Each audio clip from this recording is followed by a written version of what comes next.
નમસ્કાર વિદ્યાર્થી મિત્રો, લાસ્ટ વિડીયોમાં આપણે ફિનોલ સંયોજનોની રાસાયણિક પ્રક્રિયાનો અભ્યાસ કર્યો. એમાં ઇલેક્ટ્રોન અનુરાગી એરોમેટિક વિસ્થાપન પ્રક્રિયા નાઇટ્રેશન અને બ્રોમિનેશન જોયું. બીજો, ફિનોલમાંથી સેલિસિલિક એસિડ બનાવવા માટે કોલ્બે સ્મિથ પ્રક્રિયા જોઈ. અને ત્રીજું જોયું, ફિનોલમાંથી સેલિસાલ્ડિહાઇડ બનાવવા માટે રીમર ટીમાન પ્રક્રિયા જોઈ ક્લોરોફોર્મ સાથે NaOH ની હાજરીમાં. હવે આ વિડીયોમાં આપણે આગળ વધીએ. ફિનોલની ઝિંક ધાતુ, ઝિંક રજ એટલે પાવડર, ઝિંકના ભૂકા સાથેની પ્રક્રિયા. સો સિમ્પલ વિદ્યાર્થી મિત્રો, ફિનોલને ઝિંક રજ સાથે ગરમ કરતા તે બેન્ઝીનમાં રૂપાંતર પામે છે. વિદ્યાર્થી મિત્રો, ફિનોલને ઝિંક રજ એટલે પાવડર, ઝિંકના ભૂકા સાથે ગરમ કરવામાં આવે તો તે બેન્ઝીનમાં રૂપાંતર પામે છે. આ પ્રક્રિયામાં CO બંધ તૂટે છે, કારણ કે અહીંથી આ બંધ તૂટે અને હાઇડ્રોજન એની જગ્યાએ જતો રહે છે. OH સમૂહ દૂર થાય એની જગ્યાએ હાઇડ્રોજન આવી જાય અને ZNO છૂટો પડે છે. સિમ્પલ, પરિવર્તનમાં કામ લાગે વિદ્યાર્થી મિત્રો કે ફિનોલને ઝિંક રજ સાથે ગરમ કરવામાં આવે તેમાંથી બેન્ઝીન બને છે. સિમ્પલ. પાંચમી પ્રક્રિયા ફિનોલનું ઓક્સિડેશન. વિદ્યાર્થી મિત્રો, ફિનોલનું ક્રોમિક એસિડ વડે ઓક્સિડેશન કરતા સમયુગ્મિક ડાયકીટોન બનાવે છે. કે ફિનોલનું જ્યારે ક્રોમિક એસિડ વડે ઓક્સિડેશન કરવામાં આવે તેમાંથી ડાયકીટોન બને છે, જે બેન્ઝોક્વિનોન તરીકે ઓળખાય છે. જો આ ડાયકીટોન એટલે C ડબલ બનો એટલે બે કીટોન સમૂહ આવ્યા અને બેન્ઝીનમાં આથેને નામ આપ્યું બેન્ઝોક્વિનોન તરીકે પણ ઓળખાય છે. હવાની હાજરીમાં ફિનોલ સંયોજનો ક્વિનોન સંયોજન ધરાવતા ઘેરા રંગના મિશ્રણમાં ધીમે ધીમે ઓક્સિડેશન પામે. તમે લેબોરેટરી માટે ફિનોલની બોટલ ઓપન કરીને એને ખુલ્લું નહીં રાખી મૂકવાનું, નહીં તો હવામાં ઓક્સિજન એની અંદર દાખલ થાય ને એમાંથી ક્રોમિક એસિડ બનતા એ ઓક્સિડેશન પામીને બેન્ઝોક્વિનોન બનાવે છે. હવે ક્રોમિક એસિડ એટલે H2CrO4. એ કેવી રીતે બને? તો સોડિયમ ડાયક્રોમેટની સલ્ફ્યુરિક એસિડ સાથે પ્રક્રિયા કરો તેમાંથી ક્રોમિક એસિડ બને અને એ ક્રોમિક એસિડ ફિનોલનું ઓક્સિડેશન કરીને બેન્ઝોક્વિનોન બનાવે છે. આ વિદ્યાર્થી મિત્રો, તમે જોવ તો ફિનોલ સંયોજનોની 5 પ્રક્રિયા આપણે જોઈ. પહેલી, ફિનોલની ઇલેક્ટ્રોન અનુરાગી એરોમેટિક વિસ્થાપન પ્રક્રિયા જોઈ. વિદ્યાર્થી મિત્રો, ઇલેક્ટ્રોન અનુરાગી એરોમેટિક વિસ્થાપન પ્રક્રિયામાં નાઇટ્રેશન, ઓર્થોનાઇટ્રોફિનોલ, પેરાનાઇટ્રોફિનોલ, મન HNO3 ની હાજરીમાં કરવામાં આવે છે. ત્યાર પછી જોઈએ તો બંને સમઘટકોને વરાળ નિસ્યંદનથી અલગ કરી શકાય છે, કારણ કે ઓર્થોનાઇટ્રોફિનોલ વધુ બાષ્પશીલ છે, કારણ કે તેમાં આંતઃ આણ્વીય H બંધ બને, જ્યારે પેરાનાઇટ્રોફિનોલ એ ઓછું બાષ્પશીલ છે, કારણ કે તેમાં આંતર આણ્વીય H બંધ બને છે. ફિનોલનું સાંદ્ર HNO3 સાથે નાઇટ્રેશન કરવામાં આવે તો 2,4,6 ટ્રાઇનાઇટ્રોફિનોલના અવક્ષેપ મળે છે, પરંતુ આ પ્રક્રિયાથી તે ઓછા પ્રમાણમાં નિપજ મળતી છે. આથી ફિનોલનું પહેલા સલ્ફોનેશન કરવામાં આવે તો 2,4-ડાય એટલે બેન્ઝીન 2,4-ડાયસલ્ફોનિક એસિડ, ત્યારબાદ એનું નાઇટ્રેશન કરવામાં આવે તો 2,4,6 ટ્રાઇનાઇટ્રોફિનોલ મળે છે. Second, bromination. ફિનોલ જુદી જુદી પ્રક્રિયા પરિસ્થિતિમાં બ્રોમિનેશન પ્રક્રિયા કરી જુદી જુદી નિપજ આપે છે. કાર્બન ડાઇસલ્ફાઇડ અથવા તો ક્લોરોફોર્મ જેવા નીચા ધ્રુવીય દ્રાવકની હાજરીમાં નીચા તાપમાને બ્રોમિન સાથે પ્રક્રિયા કરવામાં આવે તો માત્ર મોનોબ્રોમો નિપજ મળે છે, ઓર્થોબ્રોમોફિનોલ અથવા પેરાબ્રોમોફિનોલ. પણ જો ફિનોલને મંડને બદલે સીધું બ્રોમિન જળ સાથે પ્રક્રિયા કરવામાં આવે તો એમાંથી 2,4,6 ટ્રાઇબ્રોમોફિનોલ અવક્ષેપ મળે છે. સેકન્ડ રિએક્શન આપણે જોઈ ગયા, કોલ્બે સ્મિથ પ્રક્રિયા. ફિનોલની NaOH ના જલીય દ્રાવણ સાથે પ્રક્રિયા કરો, સોડિયમ ફિનોક્સાઇડ. ફિનોલ કરતા સોડિયમ ફિનોક્સાઇડ એ ઇલેક્ટ્રોન અનુરાગી પ્રક્રિયા પ્રત્યે વધુ પ્રયત્નશીલ છે, પ્રતિકારક છે, પ્રયત્નશીલ, વધુ ઝડપથી પ્રતિક્રિયાત્મકતા ધરાવે છે. તેથી તે CO2 જેવા નિર્બળ ઇલેક્ટ્રોન અનુરાગી પ્રક્રિયક સાથે જોડાઈને અસ્થાયી સોડિયમ ફિનોક્સી ફોર્મેટ બને, પુનઃરચના થાય, ઓર્થો સ્થાનમાં COONA આવી જાય, એનું એસિડિક નિર્જલીકરણ કરવાથી સેલિસિલિક એસિડ બને, 2-હાઇડ્રોક્સીબેન્ઝોઇક એસિડ. રીમર ટીમાન પ્રક્રિયા. તો ફિનોલની NaOH સાથે ક્લોરોફોર્મની હાજરીમાં પ્રક્રિયા કરવામાં આવે તો વિસ્થાપિત બેન્ઝાલ ડાયક્લોરાઇડ બને છે અને ઓર્થો સ્થાનમાં આલ્ડીહાઇડ સમૂહ દાખલ થાય છે. આ પ્રક્રિયાને રીમર ટીમાન પ્રક્રિયા કહે છે. તમે જો તો મધ્યસ્થી નિપજ બેન્ઝાલ ક્લોરાઇડ બને, જેનું આલ્કલાઇન જલ વિભાજન કરવામાં આવે તો ઓર્થો સ્થાનમાં આલ્ડીહાઇડ સમૂહ મળે, સેલિસાલ્ડીહાઇડ, ઓર્થો હાઇડ્રોક્સી બેન્ઝાલ્ડિહાઇડ. આજે જોયું ફિનોલની ઝિંક પાવડર સાથે પ્રક્રિયા કરવામાં આવે તેમાંથી બેન્ઝીન બને છે. પાંચમું, ફિનોલનું ક્રોમિક એસિડ વડે ઓક્સિડેશન કરવામાં આવે તો ડાયકીટોન બને છે જે બેન્ઝોક્વિનોન તરીકે પણ ઓળખાય છે. હવાની હાજરીમાં ફિનોલને સંયોજનો ક્વિનોન ધરાવતા સંયોજનોમાં ઓક્સિડેશન પામે છે અને ઘેરા રંગના મિશ્રણ માટે ધીમે ધીમે રૂપાંતરિત થાય છે. હું માનું ફિનોલની 5 પ્રક્રિયા વિદ્યાર્થી મિત્રો તમને ક્લિયર થઈ ગયેલી હોવી જોઈએ. ફિનોલની 5 પ્રક્રિયા: ઇલેક્ટ્રોન અનુરાગી એરોમેટિક વિસ્થાપન પ્રક્રિયા, એમાં નાઇટ્રેશન બ્રોમિનેશન, કોલ્બે સ્મિથ પ્રક્રિયા સેલિસિલિક એસિડની બનાવટ, રીમર ટીમાન પ્રક્રિયા સેલિસાલ્ડિહાઇડની બનાવટ, ઝિંક પાવડર સાથેની પ્રક્રિયા અને ફિનોલનું ઓક્સિડેશન. હવે વિદ્યાર્થી મિત્રો લખાણ સંબંધિત પ્રશ્નો જોવાના છે. 11.6 નીચે દર્શાવેલ સંયોજનોની ZnCl2 અને HCl. વિદ્યાર્થી મિત્રો યાદ આવે છે ZnCl2 HCl 2 HBr 3 SOCl2 સાથે પ્રક્રિયા કરો ત્યારે અપેક્ષિત નિપજના બંધારણ આપો. Butane 1 all 2 methyl butane 2 all. આ બે આલ્કોહોલ છે અને આ આલ્કોહોલની આની સાથે પ્રક્રિયા કરવાની છે તો કઈ નિપજ મળે એના બંધારણ લખવાના છે. વિદ્યાર્થી મિત્રો તમારે પ્રક્રિયક ઉપરથી ઓળખવું પડશે. આ તમે જો તો આ શું છે? લ્યુકાસ કસોટી. ZnCl2 HCl એટલે લ્યુકાસ કસોટી આપણે શીખી ગયા. આ હેલો આલ્કેન બનાવવા, આલ્કોહોલમાંથી હેલો આલ્કેનની બનાવટ HBr સાથે 48% HBr. આ થાયોનાઇલ ક્લોરાઇડ તમને ખબર છે હેલો આલ્કેન બનાવવાની સૌથી ઉત્તમ પ્રક્રિયા, કારણ કે આ પ્રક્રિયામાં મળતી નિપજ બાષ્પશીલ છે. તો આ બંને આલ્કોહોલની આ 3 પ્રક્રિયક સાથે પ્રક્રિયા કરવાની છે. ખ્યાલ આવ્યો? હવે તમારે આલ્કોહોલને ઓળખવો પડશે. બ્યુટેન 1 ઓલ અને 2 મિથાઇલ બ્યુટેન 2 ઓલ જોવાનું. ચાલો આપણે બ્યુટેન 2 ઓલ સૌથી પહેલા જોઈએ. CH3 CH2 CH2 CH2 OH. આ બ્યુટેન 1 ઓલ અને બીજું એક એની સાથે છે 2 મિથાઇલ આ CH3 બ્યુટેન 2 ઓલ. ચાલો બ્યુટેન 1 ઓલ. બ્યુટેન 1 ઓલ ની પ્રક્રિયા લ્યુકાસ કસોટી ZnCl2 HCl. લ્યુકાસ કસોટી આવે એટલે તમારે યાદ રાખવાનું છે 3 ડિગ્રી આલ્કોહોલ તરત જ દ્રાવણને ડુંડરું બનાવે, દૂધિયું બનાવે. 2 ડિગ્રી આલ્કોહોલ હોય તો મિશ્રણ 5 મિનિટ પછી ડુંડરું થાય અને પ્રાથમિક આલ્કોહોલ હોય તો મિશ્રણ ચોખ્ખું રહે, પ્રક્રિયા થતી નથી. પ્રક્રિયા થતી નથી. શું કામ પ્રક્રિયા થતી નથી? કારણ બોલો, શું કામ પ્રક્રિયા થતી નથી? કારણ કે આ 1 ડિગ્રી આલ્કોહોલ છે. આની અહીં પ્રક્રિયા કરીએ ZnCl2 HCl તો OH જાય ને એની જગ્યાએ શું આવી જશે? ક્લોરીન. CH3 CH3 અહીં આવી ગયો ક્લોરીન CH2 CH3. સો ક્લોરો આલ્કેન બની જાય છે. સેકન્ડ ફરી પાછો આ પદાર્થ લેવાના છે CH3 CH2 CH2 CH2OH 2 methyl butane 2 all. એની પ્રક્રિયા HBr સાથે કરવાની છે. HBr સિમ્પલ આલ્કોહોલનું વિસ્થાપન કોના વડે થાય? Br વડે. તો CH3 CH2 CH2 CH2Br. અહીં પણ HBr સાથે પ્રક્રિયા કરો. CH3 CH3 Br CH2 CH3. Okay, ચાલો ત્રીજી પ્રક્રિયા થાયોનાઇલ ક્લોરાઇડ સાથે કરવાની છે. વિદ્યાર્થી મિત્રો થાયોનાઇલ ક્લોરાઇડ સાથે પ્રક્રિયા કરો એ પણ સિમ્પલ. અહીં આવી જાય ક્લોરીન, અહીં આવી જાય ક્લોરીન, SO2 અને Cl2 છૂટો પડી જશે. ઓકે, ત્રીજી પ્રક્રિયા પર આઈ થિંક તમને આવડશે. આની પ્રક્રિયા કોની સાથે કરવાની? SOCl2. એમાંથી CH3 CH2 CH2 CH2 Cl વત્તા SO2 વત્તા Cl છૂટું પડે. જો આની પ્રક્રિયા SOCl2 સાથે કરવામાં આવે તો CH3 CH3 અહીં આવી ગયું Cl CH2 CH3 વત્તા SO2 વત્તા HCl છૂટો પડે છે. યસ કે નો? નાઉ તો લખાણ સંબંધિત પ્રશ્ન. Butane 1 all 2 methyl butane 2 all ની ZnCl2 HCl સાથે HBr અને થાયોનાઇલ સાથે થતી પ્રક્રિયાના સમીકરણ લખો. વિદ્યાર્થી મિત્રો હું માનું છું તમને ક્લિયર થઈ ગયું હશે.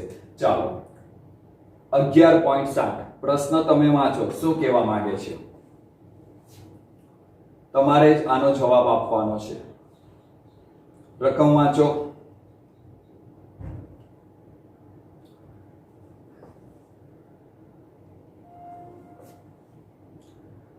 સમીકરણ બનાવવાના પ્રયત્ન કરો. રકમ જો 1 મિથાઇલ સાયક્લોહેક્ઝેનોલ 1 મિથાઇલ સાયક્લોહેક્ઝેનોલ અને બ્યુટેન 1 ઓલની એસિડ ઉદ્દીપકીય નિર્જલીકરણ એસિડ ઉદ્દીપકની હાજરીમાં નિર્જલીકરણ પ્રક્રિયાના સમીકરણ લખો. ચાલો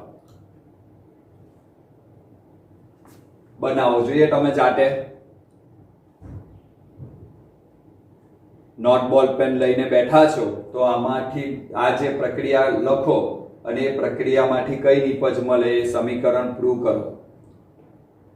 આવડે કે નહીં જોઈએ. આપણે નિર્જલીકરણની પ્રક્રિયા આપણે શીખી ગયા છે. એસિડ ઉદ્દીપકીય નિર્જલીકરણ.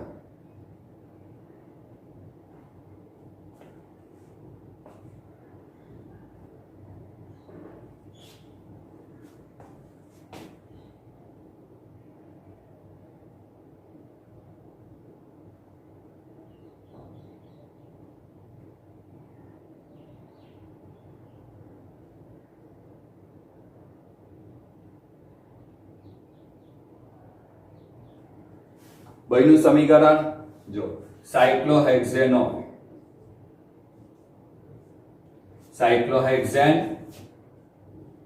OH સાયક્લોહેક્ઝેનોલ 1 methyl. ચાલો દેખાયું 1 મિથાઇલ સાયક્લોહેક્ઝેનોલ એનું એસિડ ઉદ્દીપકીય નિર્જલીકરણ. ચાલો એસિડ ની હાજરીમાં એટલે H+ અહીં આવે પછી અહીંથી પાણીનો અણુ દૂર થાય.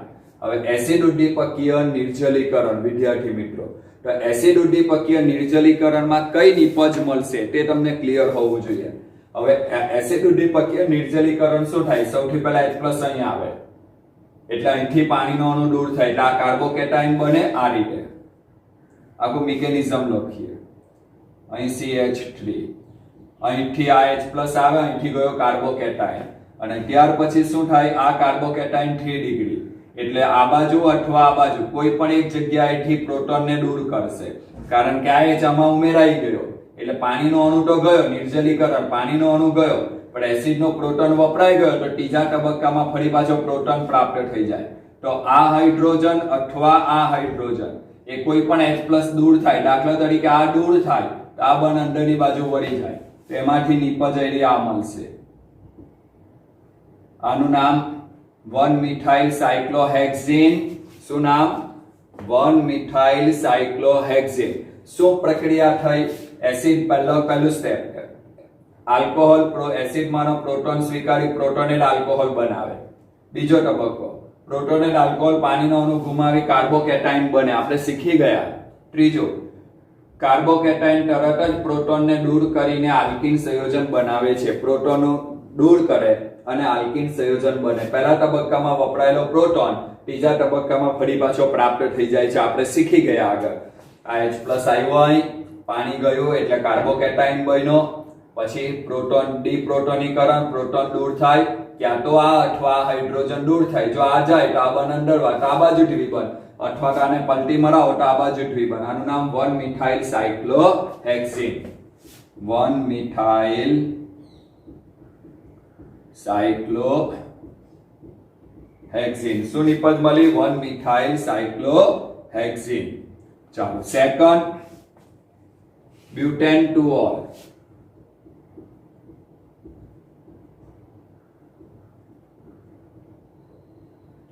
Butane 2 all. ચાલો આની એસિડ ઉદ્દીપકની હાજરીમાં પ્રક્રિયા કરો. સોરી બ્યુટેન 1 ઓલ છે વિદ્યાર્થી મિત્રો. Butane 1 all.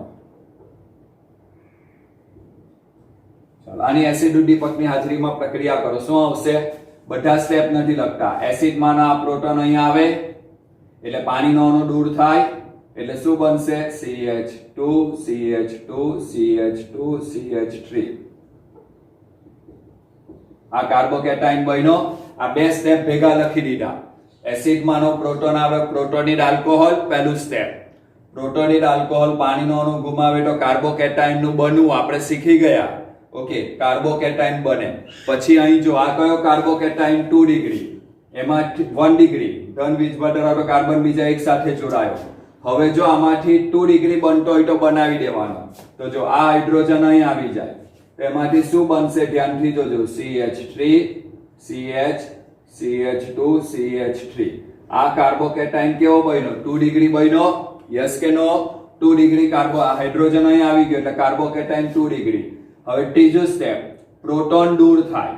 તો પ્રોટોન આ બાજુથી દૂર થાય અથવા આ બાજુથી દૂર થાય. પણ આપણે આગળ જોઈ ગયા સેટઝેપ નો નિયમ કે દ્વિબંધ ધરાવતા કાર્બન સાથે વધુ સંખ્યામાં આલ્કાઇલ સમૂહ જોડાયેલા હોય તો અહીંથી જશે હાઇડ્રોજન. તો શું બનશે? અહીંથી હાઇડ્રોજન જાય પ્રોટોન તો CH3 CH double bond CH CH3. તો આ દ્વિબંધ ધરાવતો કાર્બન એની સાથે વધુ સંખ્યામાં આલ્કાઇલ સમૂહ જોડાયેલા હોય છે. સો વિદ્યાર્થી મિત્રો આને સેટઝેપ નો નિયમ કહેવામાં આવે છે. સેટઝેપ ના નિયમ તરીકે ઓળખવામાં આવે છે. તો વિદ્યાર્થી મિત્રો બહુ જ અગત્યનો કન્સેપ્ટ, સિમ્પલ નિર્જલીકરણ હતું. એસિડમાંનો પ્રોટોન આવે, પ્રોટોનિલ આલ્કોહોલ, પાણીનો અણુ દૂર થાય કાર્બોકેટાયન. હવે અહીં 3 ડિગ્રી કાર્બોકેટાયન હતો એટલે પુનઃ સ્થળાંતરની જરૂર નહીં પડી. પણ આ કાર્બોકેટાયન 1 ડિગ્રી બન્યો એ તરત જ પુનઃ સ્થળાંતર, આમાં હાઇડ્રોજન અહીં આવી ગયો તો આ 2 ડિગ્રી કાર્બોકેટાયન. હવે પ્રોટોન દૂર થાય. જો આ બાજુથી પ્રોટોન દૂર થાય, જો અહીંથી પ્રોટોન દૂર થાય તો નિપજ આઈડિયા આ બને CH2 double bond CH CH2 CH3. અહીંથી પ્રોટોન દૂર થાય તો એક અને બે કાર્બન વચ્ચે દ્વિબંધ. આ દ્વિબંધ ધરાવતા કાર્બન એની સાથે એક જ આલ્કાઇલ સમૂહ જોડાયો. હવે જો અહીંથી પ્રોટોન દૂર થાય તો બીજા અને ત્રીજા વચ્ચે દ્વિબંધ. તો દ્વિબંધ ધરાવતા કાર્બન એની સાથે બે આલ્કાઇલ સમૂહ જોડાય એટલે આ નિપજ મુખ્ય, આ નિપજ ગૌણ. તો હાઇડ્રોજન અહીંથી જશે અને આ મુખ્ય નિપજ બને છે. સેટઝેપ નામના વૈજ્ઞાનિકે કહ્યું કે નિર્જલીકરણ પ્રક્રિયામાં જે આલ્કીન બને તેમાં દ્વિબંધ ધરાવતા કાર્બન સાથે વધુ સંખ્યામાં આલ્કાઇલ સમૂહ જોડાયેલા હોય તે નિપજ મુખ્ય બને છે. ના વિદ્યાર્થી મિત્રો ક્લિયર થયું? સમજાયું? ચાલો 11.8 ફિનોલ કરતા ઓર્થો અને પેરાનાઇટ્રોફિનોલ સંયોજન વધુ એસિડિક છે. આપણને ખબર છે કે ફિનોલમાં નાઇટ્રો સમૂહ ઇલેક્ટ્રોન આકર્ષક જેવા નાઇટ્રો સમૂહ ઓર્થો અને પેરા સ્થાનમાં હોય તો એની એસિડિકતામાં શું થાય? વધારો થાય છે. આપણે શીખી ગયા. ફિનોક્સાઇડ આયનના સંસ્પંદન બંધારણ દોરો. જો ફિનોક્સાઇડ ઓર્થો સ્થાનમાં નાઇટ્રો સમૂહ છે. હવે આ અંદર આવે તો આ ઓર્થોમાં નેગેટિવ, આ અંદર જાય તો પેરામાં નેગેટિવ, અને આ સૌથી વધુ સ્ટેબલ છે કારણ કે આ જે ઇલેક્ટ્રોન ઋણ વીજભાર જે અહીં આવ્યો, આ ઋણ વીજભાર નાઇટ્રોજન લઈ લે એટલે એમ કહેવાય કે સંસ્પંદન સૌથી વધુ સ્થાયીતા ધરાવે. અને આગળ જોઈએ તો આ ફરી પાછો અહીં આવે તો આ ઓર્થોમાં નેગેટિવ આવે, આ ફરી પાછો શું થાય? અંદર આવી જાય તો ફરી પાછો ઓક્સિજન ઋણ. એટલે ટોટલ નાઇટ્રો સમૂહ ઇલેક્ટ્રોન આકર્ષક છે. અને તમે જોઈ શકો કે ઋણ વીજભાર ક્યાં આવે છે? Ortho, para, ortho. ઓર્થો અને પેરામાં જ ઋણ વીજભાર આવે છે. અને ઓર્થો અને પેરામાં જો નાઇટ્રો સમૂહ ઇલેક્ટ્રોન ખાવા વાળો આકર્ષક બેઠો હોય તો એની એસિડિકતાના મૂલ્યમાં શું થાય? વધારો. કારણ કે જ્યાં ઋણ વીજભાર આવે છે તે જ ઓર્થો અને પેરા સ્થાનમાં નાઇટ્રો સમૂહ હોય તો આ સંસ્પંદન બંધારણ સૌથી વધુ સ્થાયીતા ધરાવે. તેથી પ્રોટોનનું આયનીકરણ એટલે એમ કહેવાય કે પ્રોટોન સરળતાથી દૂર થાય. તો ફિનોલ કરતા ઓર્થો અને પેરાનાઇટ્રોફિનોલ વધુ એસિડિક છે. એનું કારણ ફિનોક્સાઇડ આયનના સંસ્પંદન બંધારણથી આપણે સમજાવી શકીએ. 11.9 લખાણ સંબંધિત પ્રશ્ન. આ મેં પેરાનાઇટ્રોફિનોલના સંસ્પંદન બંધારણ દોર્યા. તમે ઓર્થોનાઇટ્રોફિનોલમાં બી દોરી શકો. એમાં નાઇટ્રો ઓર્થોમાં લેવાનું. આપણે જેવી રીતે હેલો આલ્કેનમાં દોરતા એ રીતે. રિમોન્ટીમાન પ્રક્રિયા અને કોલ્બે પ્રક્રિયાના સમીકરણ લખો. પેજ નંબર 343 પર છે. આપણે ગઈકાલના વિડીયોમાં જ આપણે આ શીખી ગયા. ઓકે ચાલો હવે વિદ્યાર્થી મિત્રો અહીં તમારો આલ્કોહોલ અને ફિનોલ સંયોજન પૂરું થાય છે. આલ્કોહોલ ની પ્રક્રિયા જોઈ, ફિનોલ ની 5 પ્રક્રિયા જોઈ, ત્યાર પછી મિથેનોલ ઇથેનોલ આપણા સિલેબસમાં નથી. જેડબલઈ અને નીટના સિલેબસમાં, ગુજરાત બોર્ડના સિલેબસમાં પણ મિથેનોલ ઇથેનોલનો અભ્યાસ નથી. એટલે હવે આપણે જોઈએ છે ઇથર સંયોજનોની બનાવટ. ઇથર સંયોજનોની બનાવટ ઉપર જવું છે વિદ્યાર્થી મિત્રો. ઇથર સંયોજનો બે પદ્ધતિથી બને છે. એક આલ્કોહોલ સંયોજનોના નિર્જલીકરણમાંથી. આલ્કોહોલ સંયોજનોનું નિર્જલીકરણ. આલ્કોહોલ સંયોજનો પ્રોટિક એસિડ, લાસ્ટ ટાઈમ પણ આપણે જોઈ ગયા. પ્રોટિક એસિડ એટલે શું? જેમાં H+ હોય તેને પ્રોટિક એસિડ નહીં કહેવાય, પણ જેમાં OH સમૂહ આવેલો હોય તે સરળતાથી હાઇડ્રોજન બંધ બનાવે તેને પ્રોટિક એસિડ કહેવામાં આવે છે. પ્રોટિક જેમાં OH સમૂહ આવેલો હોય અને સરળતાથી હાઇડ્રોજન બંધ બનાવી શકે તો તેવા સંયોજનોને પ્રોટિક સંયોજનો તરીકે ઓળખવામાં આવે. તો આલ્કોહોલ સંયોજનો પ્રોટિક એસિડ H2SO4 H3PO4 આ બધાના બંધારણમાં OH સમૂહ છે ની હાજરીમાં નિર્જલીકરણ પામે છે. આલ્કોહોલ સંયોજનો કોની હાજરીમાં નિર્જલીકરણ પામે? એમ તો નિર્જલીકરણ માટે બહુ બધા રસ્તા છે. એલ્યુમિના છે, Al2O3, sulphuric acid, phosphoric acid છે, એની હાજરીમાં નિર્જલીકરણ પામે. ZnCl2 બહુ બધા પદાર્થ છે. આલ્કોહોલ સંયોજનો પ્રોટિક એસિડ H2SO4 ફોસ્ફરિક એસિડની હાજરીમાં નિર્જલીકરણ પામે છે. આ પ્રક્રિયાની નિપજ આલ્કીન હશે. આલ્કીન બને અથવા ઇથર બને તેનો આધાર પ્રક્રિયા પરિસ્થિતિ ઉપર રહેલો છે. એટલે આલ્કોહોલનું જ્યારે નિર્જલીકરણ કરો ત્યારે મને બે નિપજ મળે છે.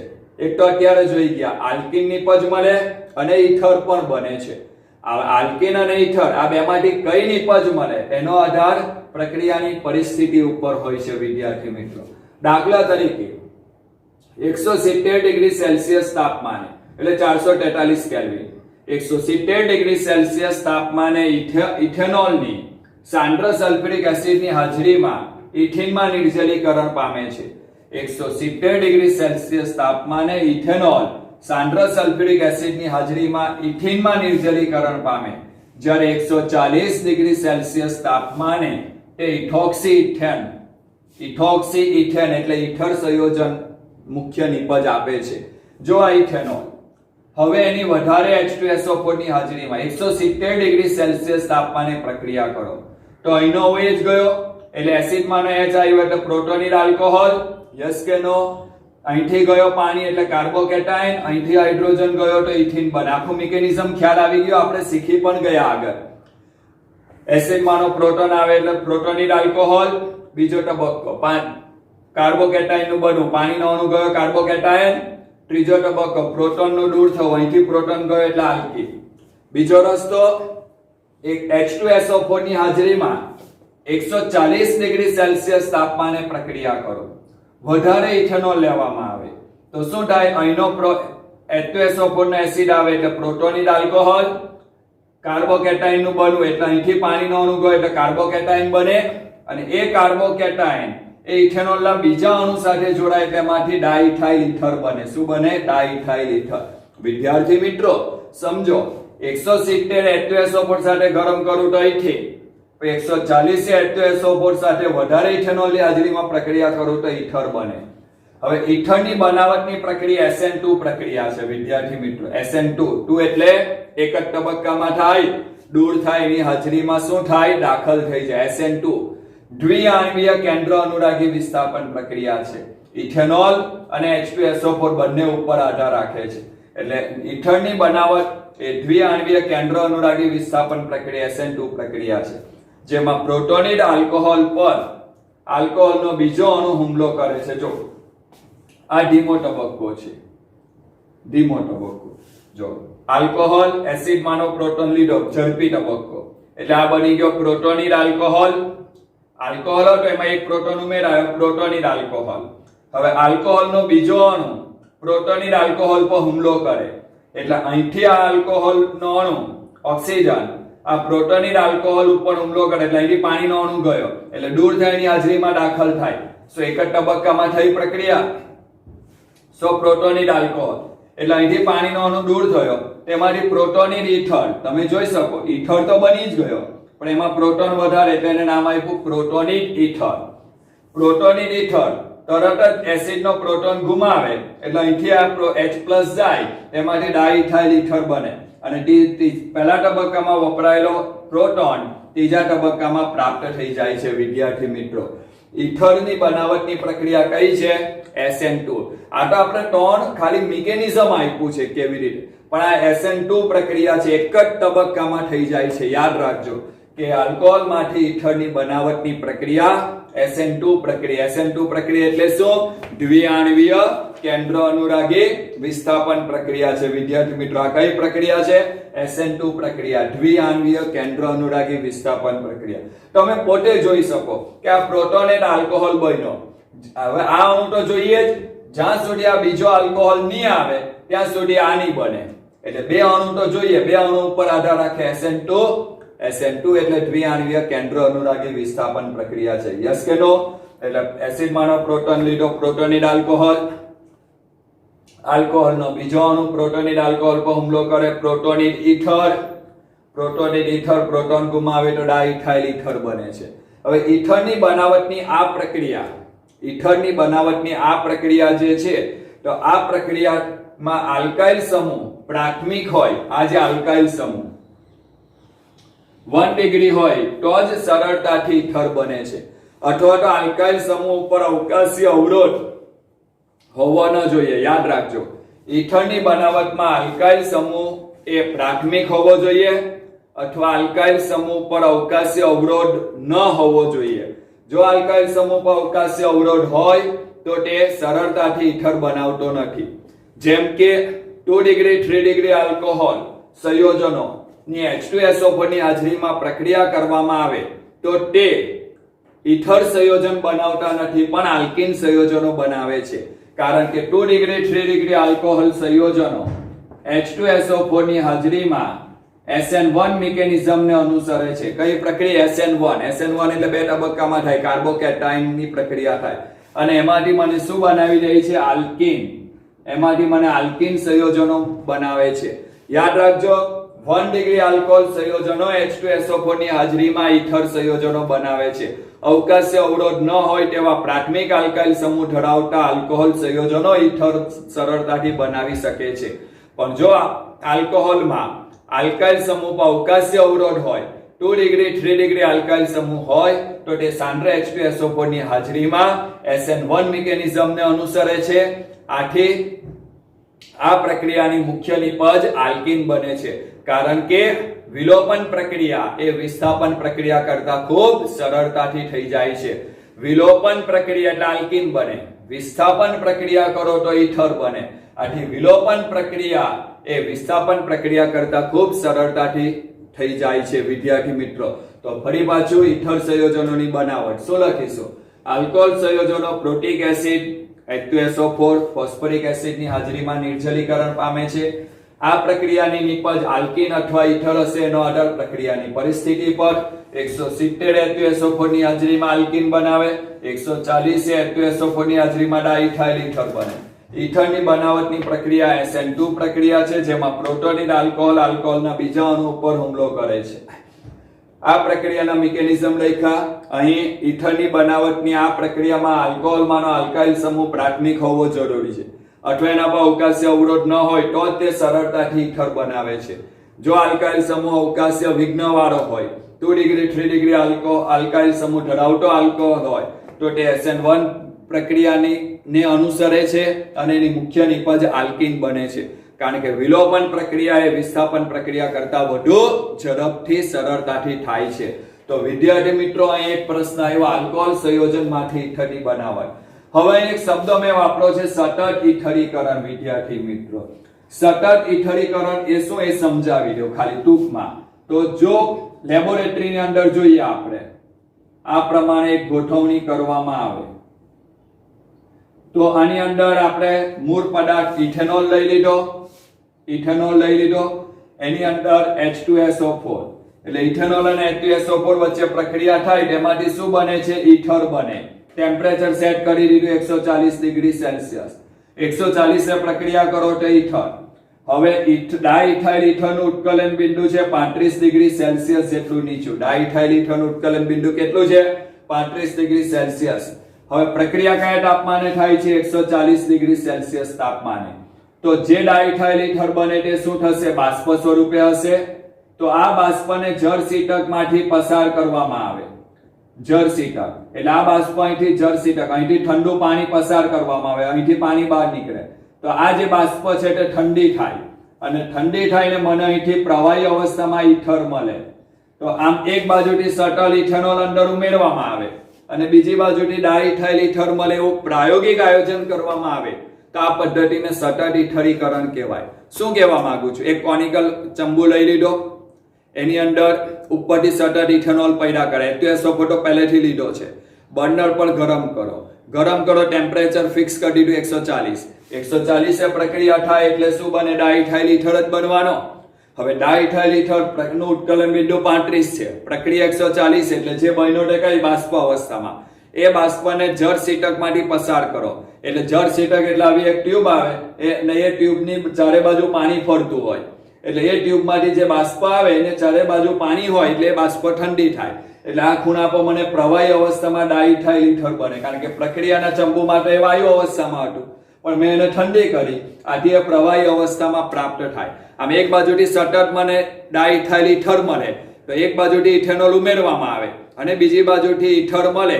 આવું આખું પ્રાયોગિક આયોજન કરવામાં આવે તેને સતત ઈથરીકરણ કહેવામાં આવે છે. તો વિદ્યાર્થી મિત્રો, માનો ઈથરની બનાવટની પહેલી પદ્ધતિ આલ્કોહોલનું નિર્જલીકરણ. 170 H2SO4 ની હાજરીમાં પ્રક્રિયા કરો આલ્કેન, 140 કરો તો ડાઇથાઇલ ઈથર. પણ આલ્કોહોલમાંનો આલ્કાઇલ સમૂહ 1 ડિગ્રી હોવો જોઈએ, અવકાશી અવરોધ ન હોવો જોઈએ. 2 ડિગ્રી 3 ડિગ્રી હોય તો SN1 પ્રક્રિયા થશે, એમાંથી આલ્કીન નિપજ મળે, કારણ કે વિલોપન પ્રક્રિયા વિસ્થાપન પ્રક્રિયા કરતા વધુ ઝડપથી થાય છે. ઓકે, હવે પછી વિલિયમસન સંશ્લેષણ. ઈથરની બનાવટની બે પ્રક્રિયા, એક આલ્કોહોલનું નિર્જલીકરણ અને બીજું વિલિયમસન સંશ્લેષણ પ્રક્રિયા. એનો અભ્યાસ બીજા વિડીયોમાં કરીશું. ત્યાં સુધી દરેક વિદ્યાર્થી મિત્રોને નમસ્કાર.